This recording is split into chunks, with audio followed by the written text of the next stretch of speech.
One afternoon, as he sat begging, he noticed a tall man walking toward the platform.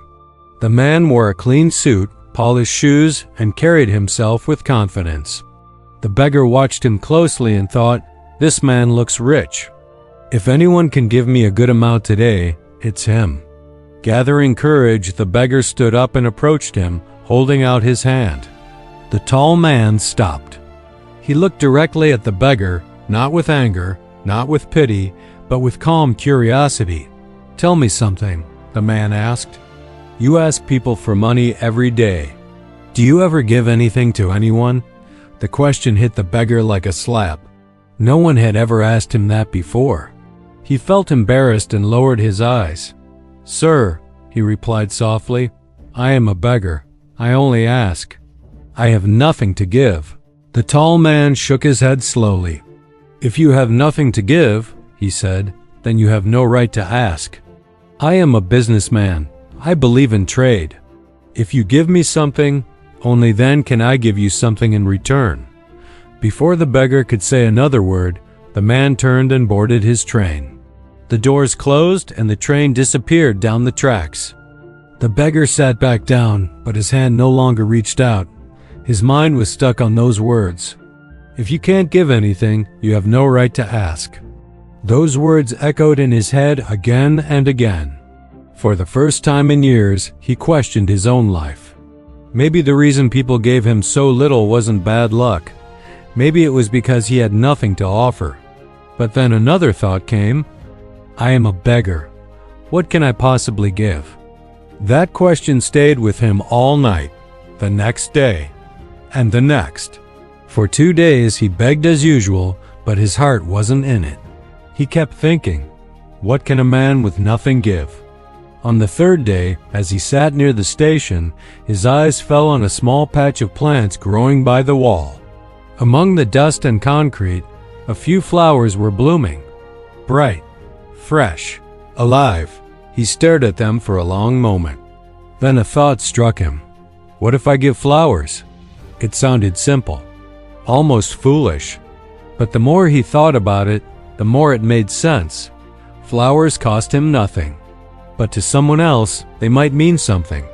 That morning, he carefully picked a few flowers and returned to his spot.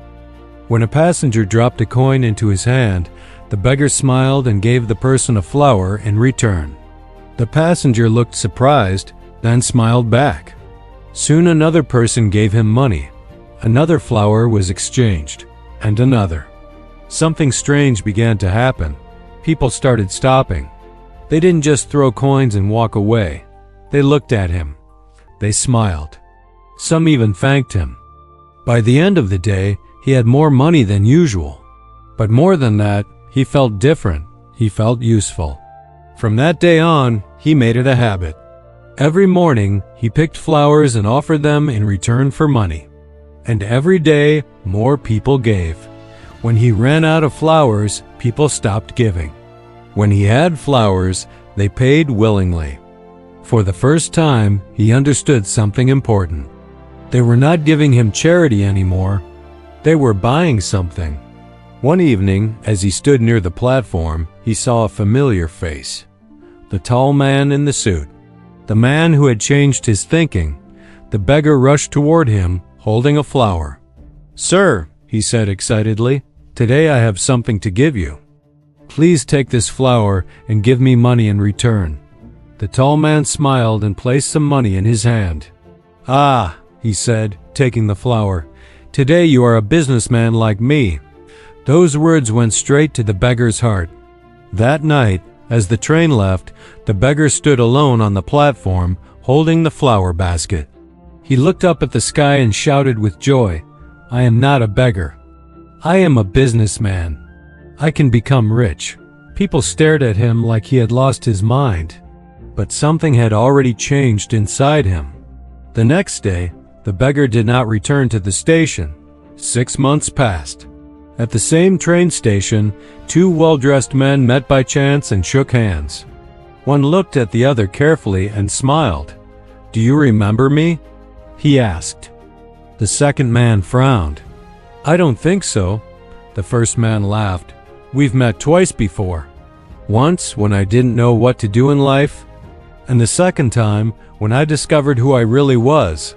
The second man looked closer, then his eyes widened. You were the beggar. Yes, the man replied calmly. But today, I am a flower businessman. I sell flowers in multiple places now. I'm traveling for business. The second man smiled in amazement. I only told you one thing, and that one thing changed my life, the first man said. You taught me the rule of nature. We receive only when we give. I stopped seeing myself as a beggar and started seeing myself as someone with value. Both men smiled and boarded their train, talking about life and business. And here is the lesson. Nothing changed in that man's hands. Nothing changed in the world around him. The only thing that changed was how he saw himself. The moment he stopped thinking like a beggar, his life stopped being small. Success always begins in the mind. When you value yourself, the world starts valuing you. When you believe you have something to give, life gives back.